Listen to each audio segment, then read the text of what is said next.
We're out of the desert! At long, long last. I'm Falconer And 111, I'm Mycroft Holmes, and and I'm enjoying my Seagram's Escapes Peach Bellini. I'm not a drinker, so I'm not enjoying anything but water. Yeah, I usually But drink water this here, is this whole area is nothing but ancient Egypt. So, I mean, this is Putmos. I think he's named after a famous pharaoh. He might actually be the famous pharaoh. I think he's a high priest, this guy. Yeah, he's Um, some sort of priest, so. it's, so, and there were many pharaohs named Tutmos. That was a very popular name. Um, I think, like, Mos is one of those, it's one of the, like, Hotep. It goes at the end of the name of a god. I think it's Thoth in that case. And it gets slapped onto a bunch of different names as just like an honorific. Not as an honorific, but as a name element. Like, I'm trying to think of. Maybe later I'll remember, because Germanic names used to work like that, and a lot of names that you're familiar with have started as like Barnard, started as a phrase meaning bear heart, and you'll see versions of those elements, or Heinrich started as like honor warrior, or Wilhelm started as strong helmet. Oh, I was gonna say it's like Steen or Berg, referring to Jewish names. Not really. I mean, well, those are geographic names almost always. Oh, okay. I Like, didn't know. Berg means mountain, like quite literally. Um, but yeah, those are geographic names, and we also actually share those names with a lot of Germans, like Christian Germans, because they were chosen because they were pretty names at the time when a lot of names were being handed out and chosen. That's another story. So I did a little bit of reading up on ancient Egypt. I only had so much time. I've been kind of busy because I'm always busy, but I do have things that I can say now and things I can ramble on about, because I always have things I can ramble on about. I'm just reminded of all those horrible history books my dad used to bring back when he went on business trips to Britain. Yeah, I think I had like the awful Egyptians and stuff like that. those were I wonderful. miss those. They were great. They were dark for children's books, in the way that all good children's literature is dark. It's like, yeah, I read Coraline when I was Coraline's target audience's age, and that scared the fucking shit out of me. God, but I mean, I couldn't put it down. nothing goes harder than a Roald Dahl book. Well, yeah, there is, like, Roald Dahl is very whimsical, but that whimsicalness isn't always like nice. It's very whimsical, but even as a child, you just sit there and you think for 5 minutes. You're like, wow, that's real fucked up. Yeah. God, but I remember reading Coraline as probably the single scariest book I read as a child. It was, that there's this story about Coraline's publisher, and how like his Neil Gaiman's editor and her kids, how they decided the fate of that book. How? So okay, basically, I think it was either his editor or his publisher, someone who was, I think it was his editor, and basically he gave her the manuscript, the completed manuscript, and she told him, "This is genius, but we can't sell it. It's too scary for a children's book." And he told her, "Go read it to your kids, and see what they think." And she went and she did, and she read it like as a bedtime story to her kids.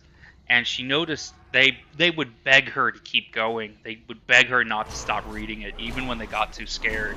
They told her never to. They wanted to read it all the way through. They were completely absorbed. And on that strength, she went, "Yeah, okay, this book is gonna sell then." And it did. And it ended up a movie, and it was great. And something like 10 years later, she mentioned this to her teenagers, and they were like, Oh, it scared the shit out of us. But we knew that if we told you that it was too scary for us, you'd stop reading it, and we just wanted to know what happened next way more than we wanted you to stop reading it. So that's Yeah, that is another thing we will encounter here is a lot of Jinn. So yes, and Jinn. Jinn have a special place in Secret World lore. Yeah, I think we've actually mentioned a little bit about it. We talked about it in the New England chapter when we first met demons. Do we run? There's a Jinn quest giver, right? Yes, we will run into him in this zone. Oh, in this zone. Okay. Then I'll this video or another video. Another video. Yeah, and I'll save talking about the first stage for that zone, but for that video at least. 'Cause I do really like I notice I'm like this with a lot of settings. Like I'm really like this with Elder Scrolls. I'm like this a lot of like fantasy settings where I want to go as far back as possible into like the formative periods that nobody knows anything about. But I'm really fascinated by the first stage, even though we know like just so little about it. Well, isn't it explicitly biblical? Sort of, but I mean, what we know about it prominently features nature spirits, and that's not really something the Bible's big on. Like, it kind of acknowledges that there might be other like spirits and witches and shit out there, but it's not exactly enthusiastic.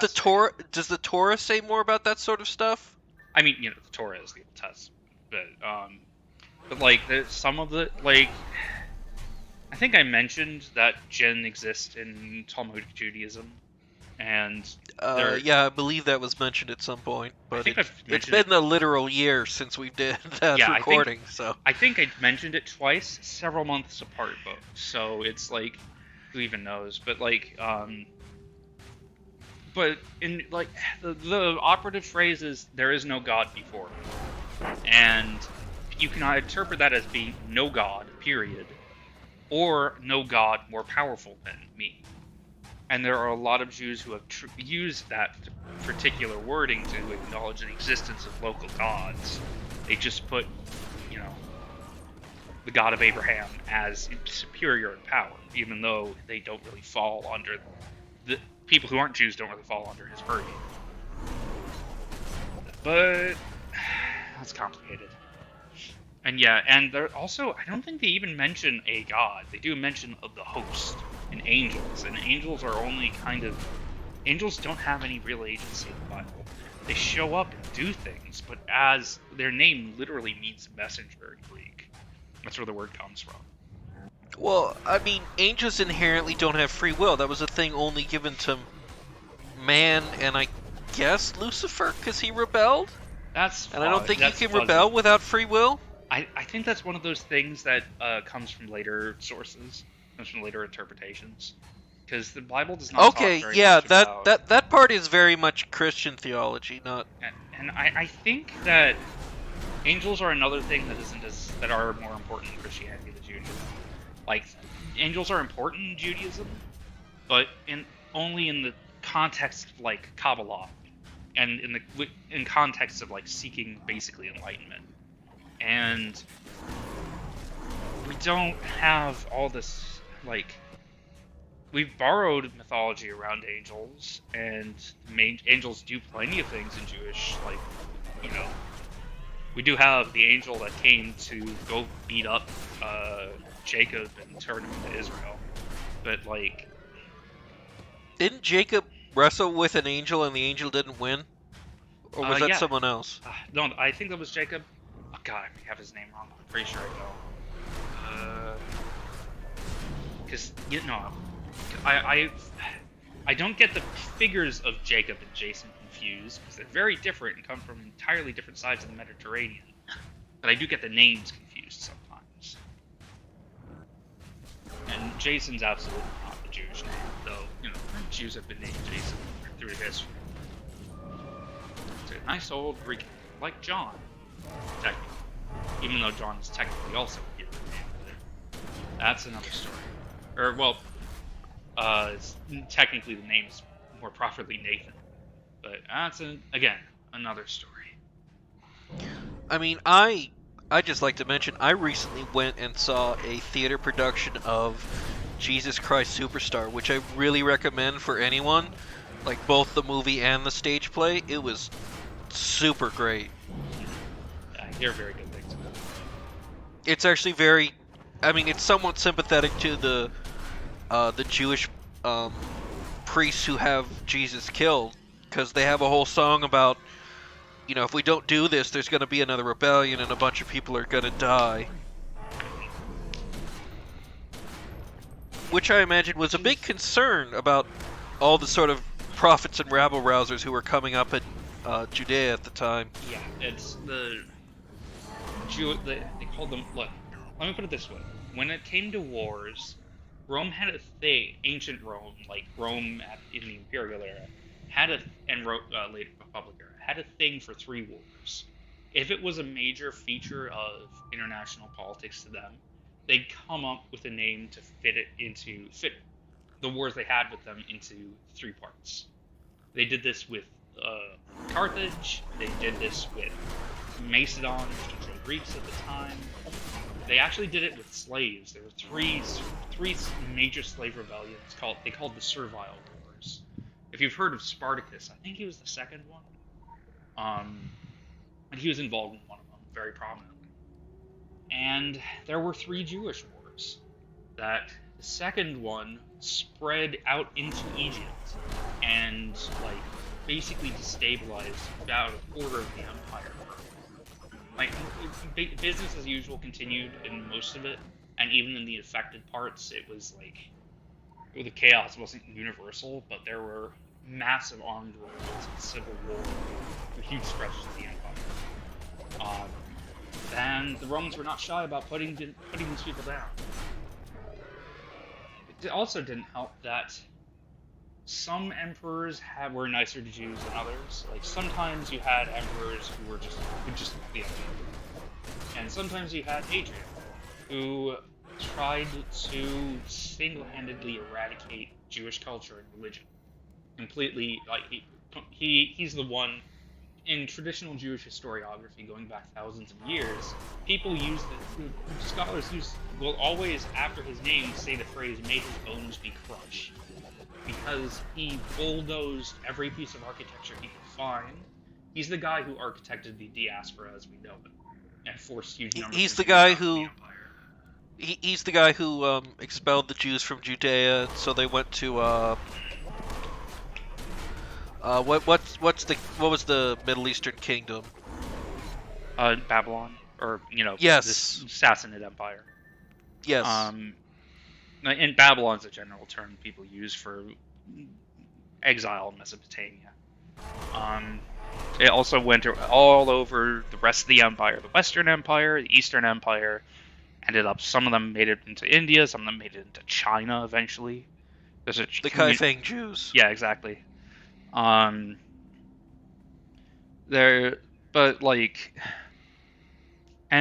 even through that time, there were still small numbers of Jews in Judea, especially groups of Jews who had split from the mainstream. I've mentioned the Samaritans before. They never left. They've been there the whole time.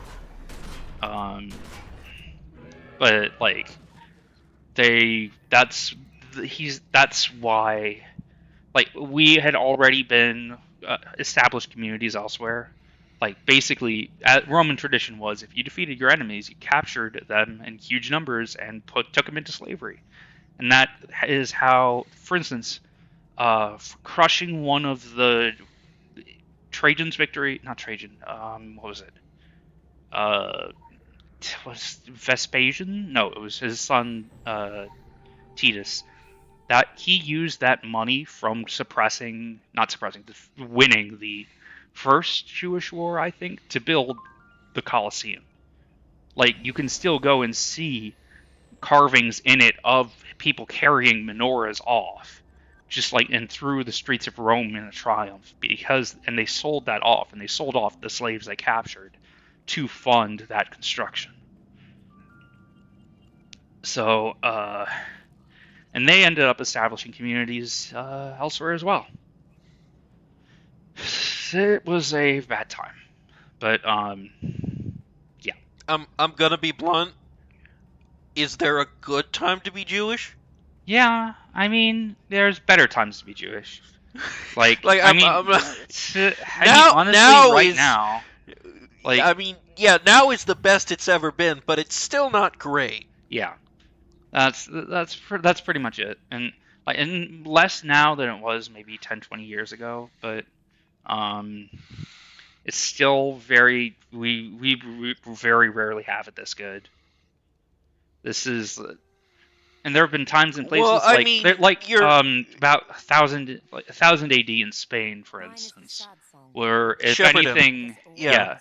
in the ancient Sepharad. This is an important part. You are all my father said you would be. Right, these Yeah, are. these are the children of Patmos, and they are the Guardians. And we'll see more about them throughout this whole thing, but they're kind of trapped here in these statues. I see you here now, and it fills me with relief Yeah, and horror, joy and sadness. yeah, that's Relief that the longest wait, is almost over. and of course, because they're old and fancy, they have British accents. The voice from the deep is drowning my song. Well, at least this one does. I mean, yeah, fair. Slaves of darkness. Joy that my personal nightmare is perhaps coming to an end. You're not leaving me, are you, big sister? I will never leave you, my love. Never. Promise? I swear on my own children, little brother. I swear on all the stars in the sky, on all the grains of sand in the desert. Okay then. That takes on a new connotation when you think about the royal family of Egypt. I mean, He never knew anything but this. well, okay, here's the thing. That was a noble thing. That was not a noble, that was a royal thing. We are all that he has. Like priest families, the families that these folks came from, were just normal. As far that, like, they just married, they intermarried in the same way that nobility did. They'd marry like their cousins, but they didn't get Habsburg with it, as far as I'm aware. At least they usually But I would would. miss him too much. So yeah, they would not be having kids with each other, you know. I still love Charles II of Spain's autopsy. Oh God, yeah, they found one black testicle. Yeah, it was. Just go read up on Charles II of Spain. It's super fucked up. I've heard him called the pug who would be king, and it's poor guy. And I feel bad for the guy. Yeah.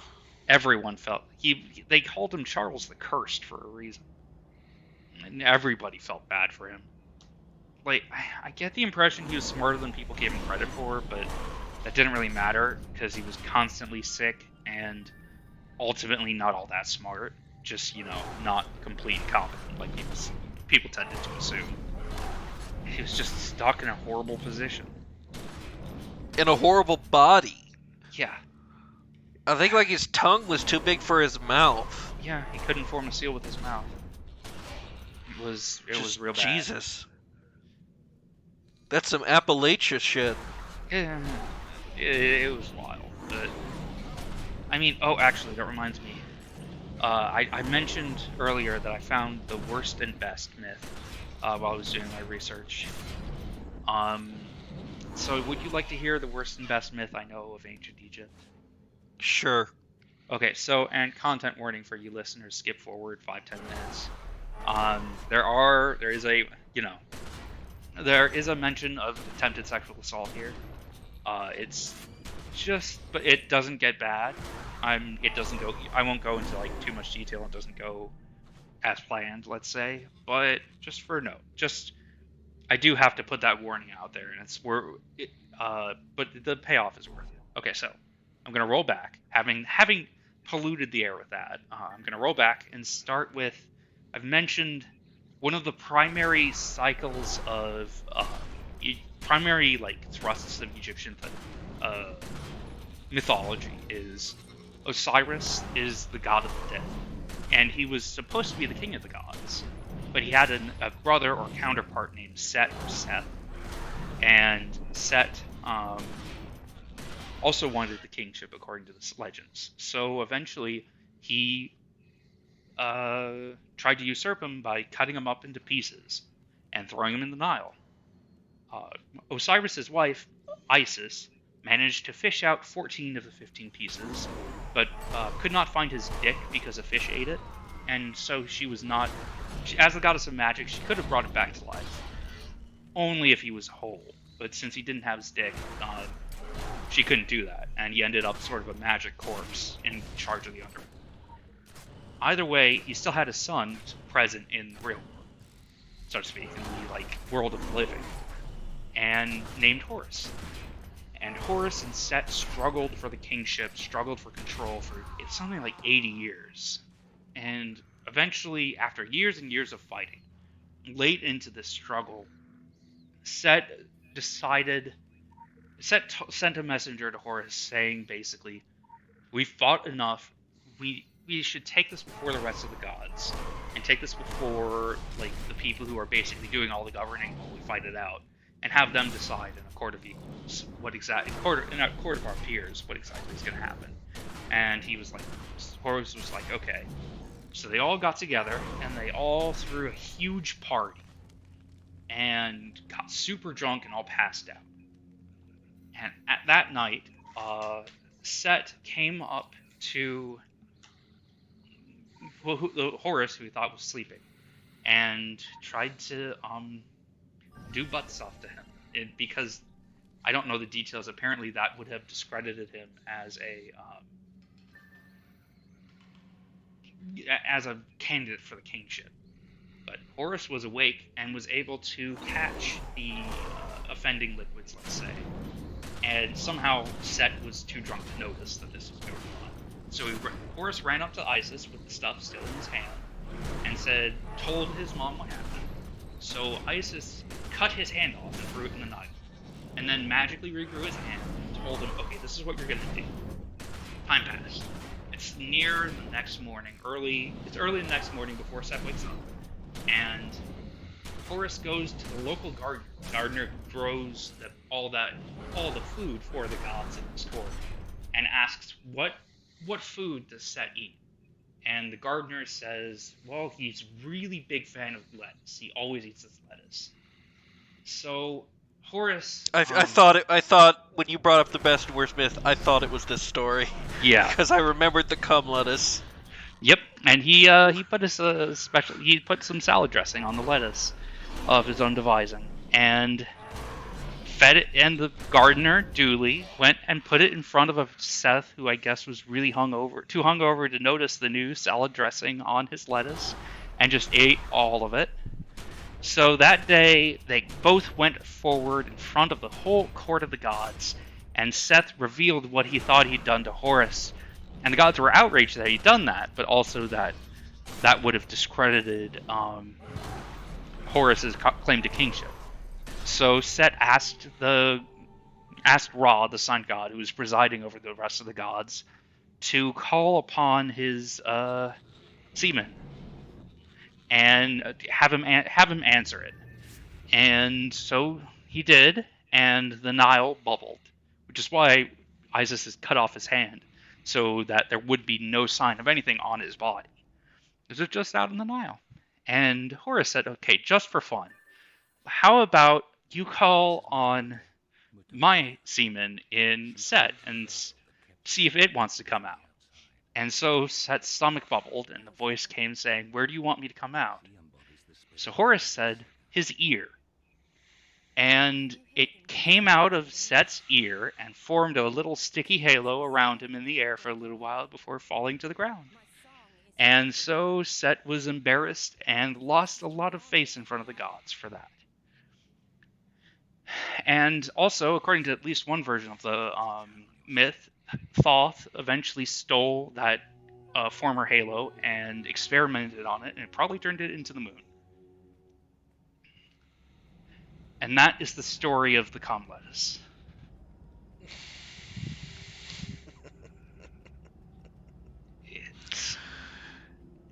Ancient religions are very fun. Yeah, they what is it?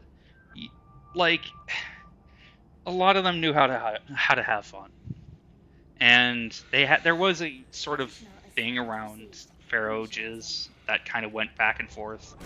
That there were parts where he would, as part of a ceremony, he would masturbate into the Nile once a year. But so that's something that Egyptologists will joke about. They'll joke anytime they see salad. And I gotta say, I'll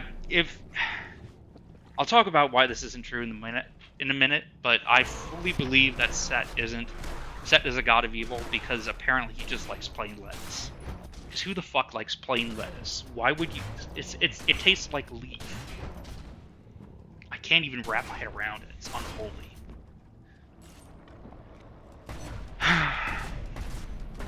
Yeah. In more general terms, it's worth noting that ancient Egypt had a big thing about duality as a center of, like, its view of the world, of how things worked, of how reality worked, in all kinds of different ways. And they centered, like, we like to think of them as if they were obsessed with death, because they spent a lot of time thinking about the afterlife. It's more accurate to say that they thought of death as the afterlife is another kind of life, and death is a transition point. It was something that you had to be really careful with. You had to, like, manage it really carefully to make sure that you got to where you wanted. You ended up living out eternity, you know, happy, healthy, and well cared for. But it wasn't. They didn't think of it as. They thought of it as inherent, something that was. They didn't think of heaven as a mystical place per se. They saw it as another life stage. They saw the afterlife as just a place where your soul would go, and you'd enter a new existence that wasn't perfect, but could be just fine.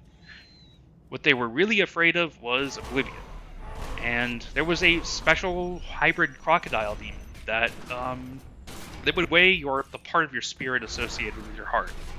That's Sobek, right? Yep. No, Sobek's something else. Sorry. Oh. But maybe this.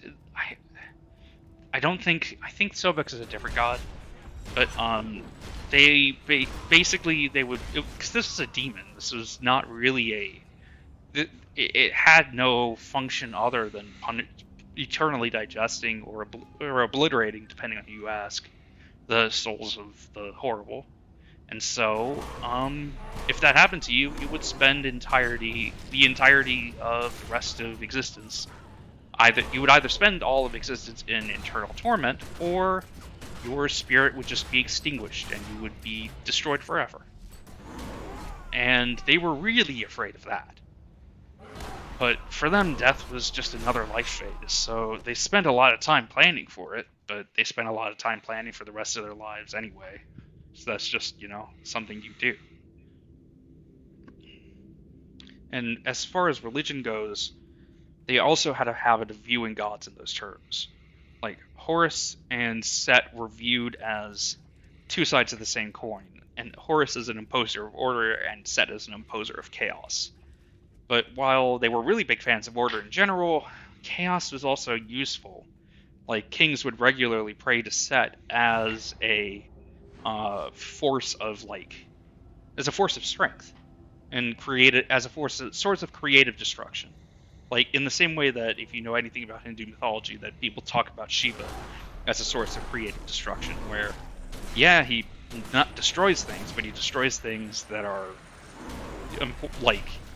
need to be destroyed to make way for, and in ways that promote the creation of better things. I've heard him compared to a foreign minister, and he had a strong association with Egypt's relationship to the outside world. And in some myths, he ended up actually a part of Horus's court, like a respected part of Horus's court, serving him as basically a foreign minister. The trouble is, relatively late in Egypt's history, it got hit by waves and waves of invaders, and those invaders often ended up appropriating Set.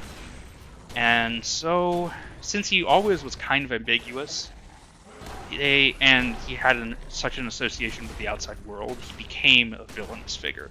And by the time the Greeks were writing stuff down about the Egyptians and spreading it to what would become the Western world, that's what they were mishearing and distorting, because Herodotus was the kind of guy who he heard legends that basically somebody on ancient Greek Facebook told him once that Egyptians are so obsessed with dead people that embalmers have sex with corpses, and he just repeated that in his book. And now people for centuries will read the histories by Herodotus and go, "Oh wow, ancient Egyptian embalmers all had sex with their corpses." And no, they did not. Herodotus was your mom on Facebook who sees something wild and outrageous and takes it literally true. So a lot of people hate him, but at least he was definitely interested in the outside world. But he was also the kind of person who never left his hometown and never saw any reason to, even though he actually wanted to know more about the outside world. And he just heard whatever he heard, he reported as true in his big old book. Anyway, so yeah, that's what I had to say about Herodotus, Set, and Come Lettuce.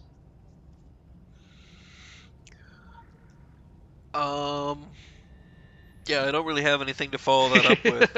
Yeah, that was a little extended to I mean, I've heard the myth before. I think the last place I heard it was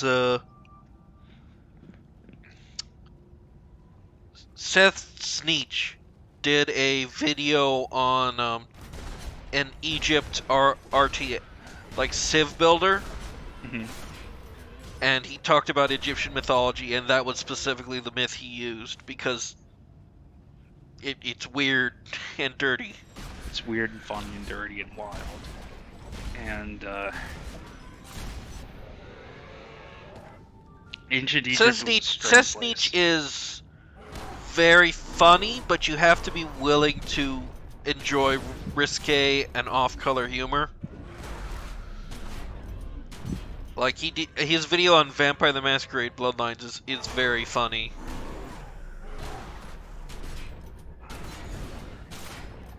I'm just thinking, like, my mind drifted. I had a little bit too much peach Bellini.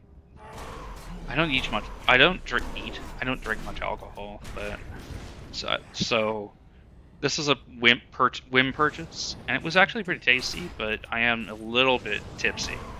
So, whatever. Either way, we're now shooting up lots of gin. I don't think gin can reproduce here. It's like, I don't know. I don't think we get any conclusive facts about reproduction of demons or gin. No, well, I mean, we do learn that, they don't go into details. We do learn that Rakshasa reproduce. And that they at least reproduce. But we know nothing about the others. And, like, because I think that, there's something, I don't know, we don't get much insight into Jin society. We'll learn later they're, philosophical factions. But, and we're going through here killing Jin taskmasters, and I'm thinking, how many of those do they even have left to roll out? And the answer, of course, is we don't know. And also, that was always nice to see another player having a bunch of people try to clown on them and fail. But, oh, that's not another player. That's one of the times where you see two different factions of enemies fighting each other. Oh, neat. That's ghouls and Atenus cultists going at it. Oh, neat. And that happens, but hostile factions don't do that much in this game.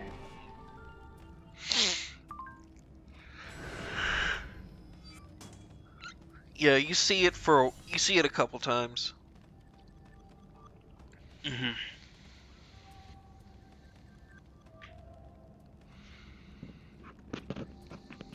Yeah, usually it's just either animals or people, things that can't form factions versus the filth faction, with the exceptions sometimes being filth and Orochi. And even then, half the time, when that's happening, the Orochi are just passive and friendly NPCs. Yeah, one thing they added in this edition is these portals, because otherwise, before the portals or the jump pads, This area was hell to navigate. God, the poor Council of Venice.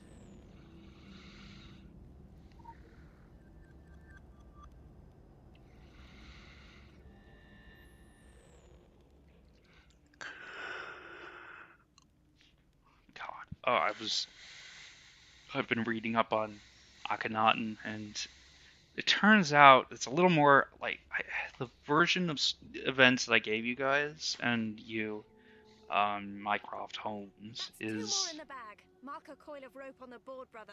And on your watch, too.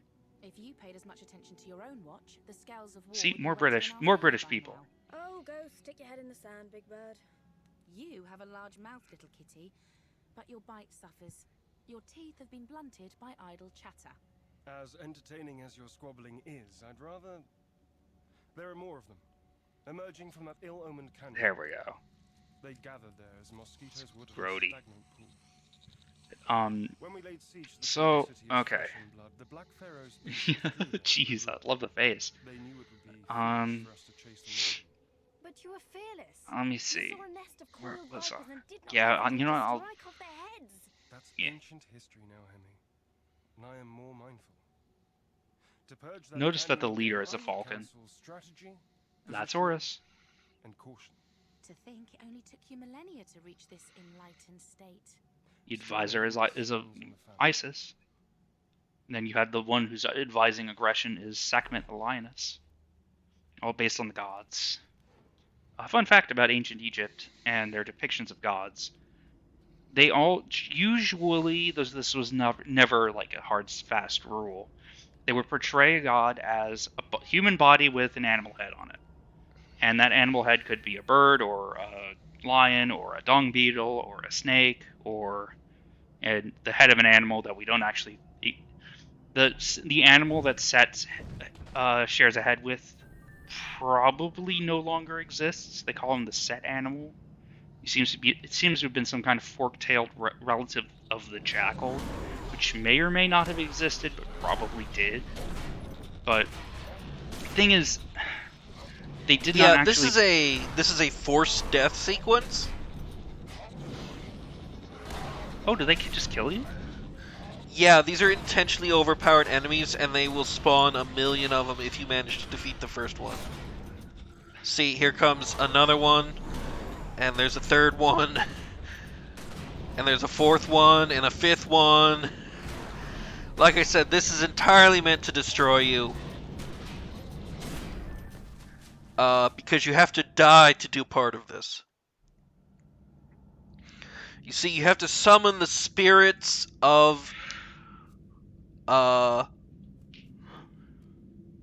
ghosts of war, the spirits of warriors who fought here, who faced Akhenaten's beasts.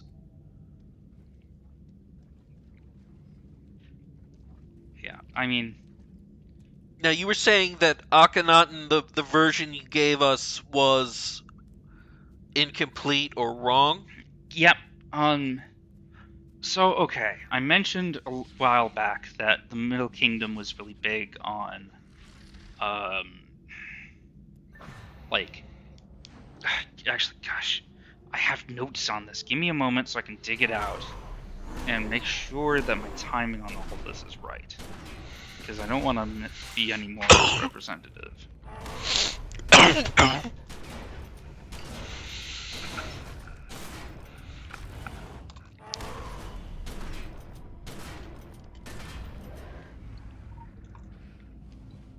Quick access inventory updated.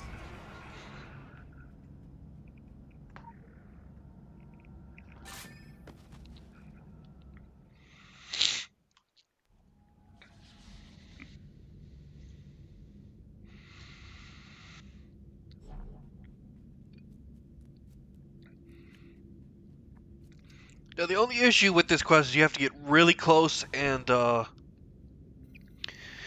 your target reticle right over these guys before it'll let you use the sword.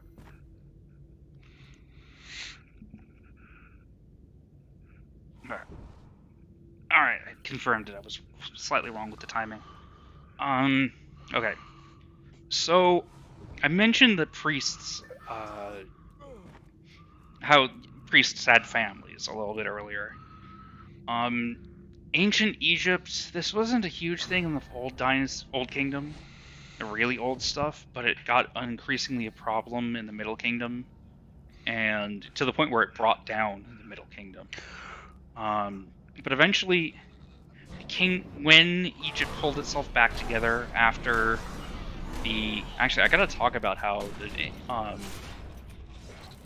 the connection that the Iliad has to Akhenaten. But like, and We the got Iliad. about 15 minutes left, so So can you yeah, do I'm it not in gonna that do period? that. But like, okay,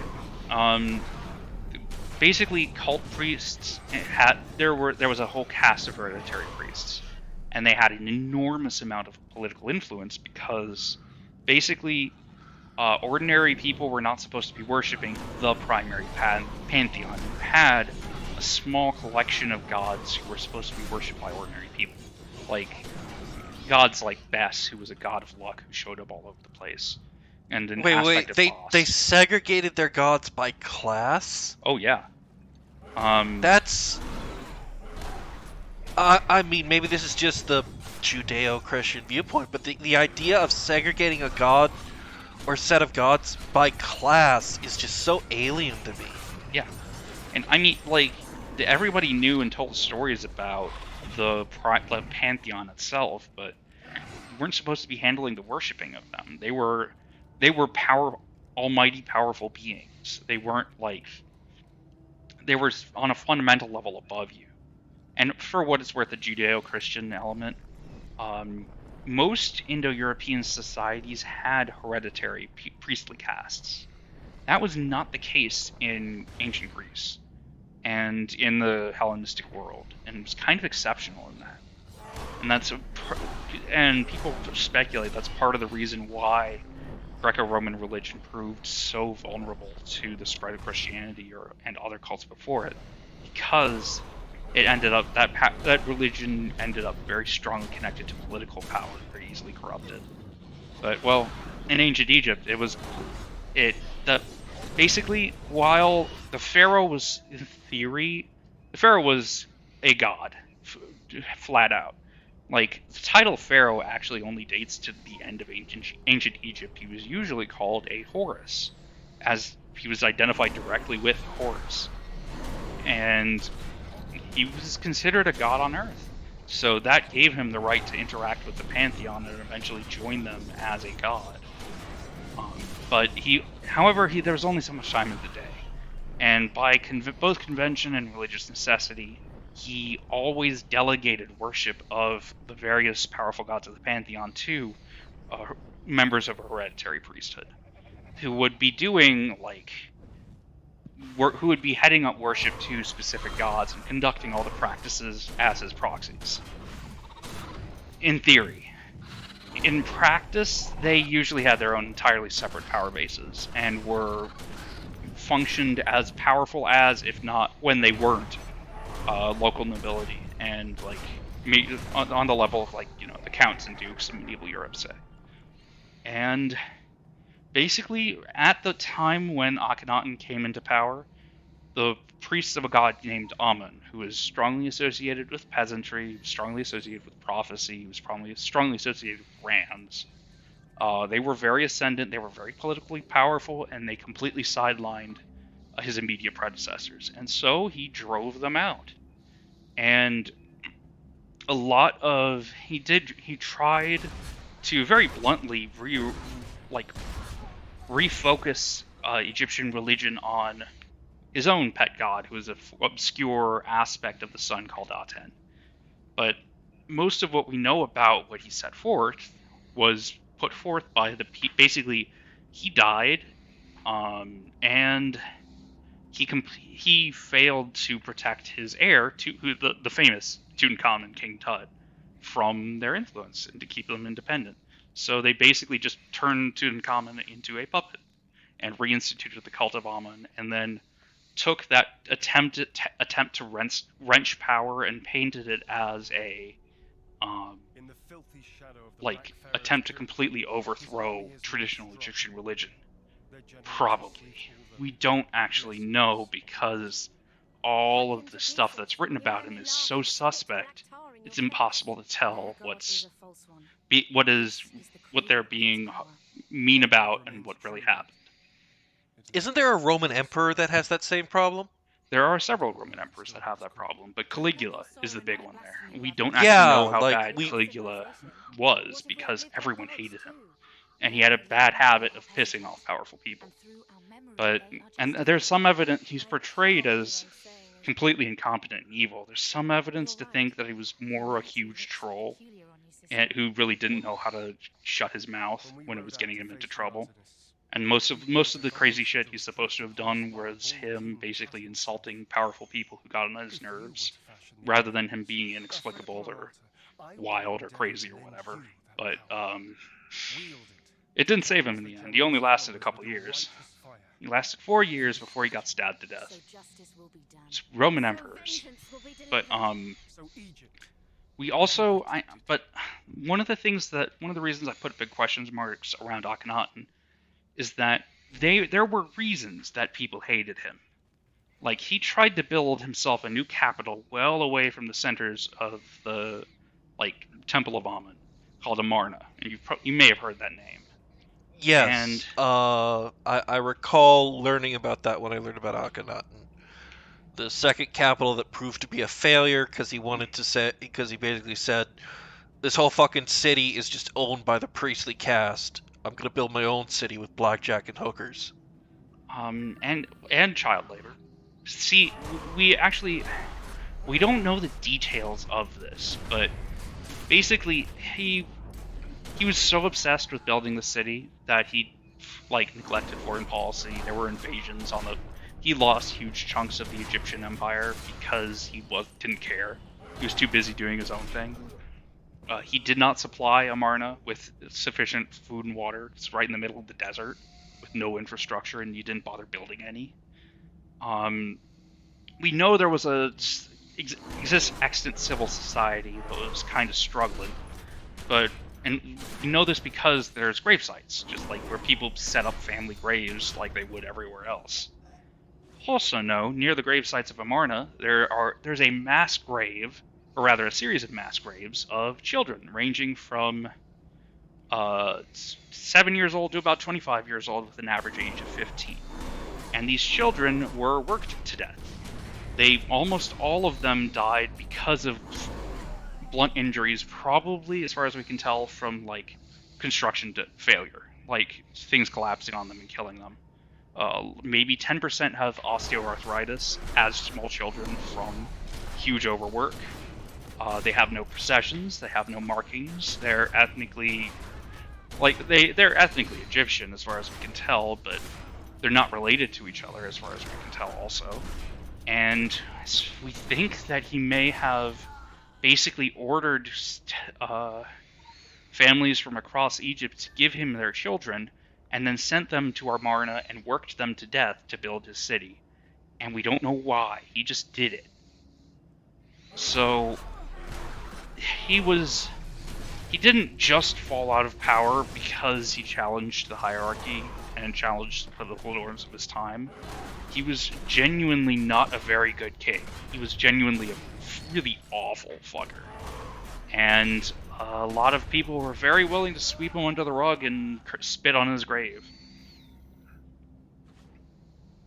And by the way, the fun fact, the reason Tutankhamun was originally named Tutankhaten, and the reason his name became Tutankhamun is, like I mentioned, Mose or Mose and Hotep are elements of Egyptian names. Tutank is another element. I don't remember what it means, but it means something praiseworthy about the god Aten.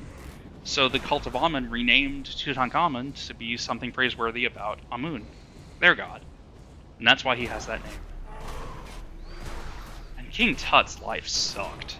He died at 18. He had no power. He was probably pushed around and abused a lot. We know he was super interested in ducks, because his whole tomb's just covered in duck imagery, and he has toys in there. And he was a kid. He was a kid who wasn't allowed to grow up and was just trapped in a situation and he died in relative obscurity like as a puppet ruler, and that's why it took them so long to find his. Why tomb robbers never found his tomb, because he was so insignificant. I do want to not a happy say. story. I do want to say one thing. One of the bad guys we have to defeat is named Kepri, and that just makes me think of Worm. Yeah, that makes me think of shitty old juice packs they gave us in like elementary school. Like, I will never forget how mediocre Capri Sun was. Do they still make It is. They still make Capri Sun, yeah, and the straws were always terrible. You Yeah, could they- never get the damn straw into the pouch. Yeah, the straw would break before the pouch would. And it was all that effort for not much of a reward. It was just Yeah, the juice more sugar juice liquid. wasn't even very good. It's just something kids buy. It was like Tang. Tang was even worse. Tang tasted terrible. I think it was popular because it was associated with astronauts. It was always Kool-Aid's inferior cousin. And I think it finally went over when I was still young. Finally went under. God. Good riddance. But at least the space So- program gave us Dippin' Dots. That's true. The ice cream of the future. So basically, you're looking at this is the mission we have to do for him. We'll do missions for all of the twins, and then we'll do some Jin missions. There's one mission in this area that is absolutely awful. You have to do a maze in the dark in a pyramid, and there's jump puzzles. Oh. It's funny that guy's named Neith. Neith was a goddess. Neith is the goddess of the desert. She's one of those primordial goddesses that nobody talks about because they're so old that nobody really bothers worshipping them. It's weird seeing her. She was also very much female. It's weird seeing her name on a dude. As you would know if you ever played Smite, where they portrayed her as a big-breasted, obligatory MOBA fighter. But hey. I think Smite's the MOBA with gods. The name of the MOBA that had all the gods, right? Yeah, that's the one. I don't really play MOBAs. Neither do I. I just know that for some reason, that people really like to make horny art of her for a while. I mean, really, the only multiplayer games I play are Battlefield 1 and Lord of the Rings Online, and this game. Mm-hmm. And I don't Me- know if you could really call this game multiplayer. Well, I mean, if you Technically if it you spend is, but... like, if you spend time socializing, and like they have those high-end Cabal things, but it doesn't have to be. Like many MMOs, it's a single-player game where you can also play with your friends. Just in this case, significantly more so. Are they shooting bullets out of their paws? Yes. No, they have, they pull out a shotgun or something. Yeah.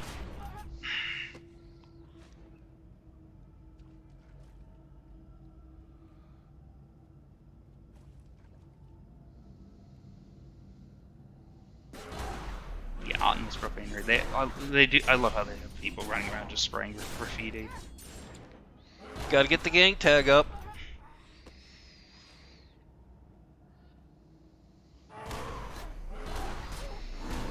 That's another big thing in ancient religion is defacing the opponent's gods. And because I mentioned earlier their names, that the name is part of the soul, and by destroying part of the soul, you make it harder for them to get to and stay in the afterlife. And you prevent. Also, there was a strong association with, people supporting their cult from life as well. So you could deny them the things they needed to get along well in the afterlife by destroying their name. Call it damnatio memoriae, because the Romans are the ones who put that in the Western historical record. That's a nice Latin name.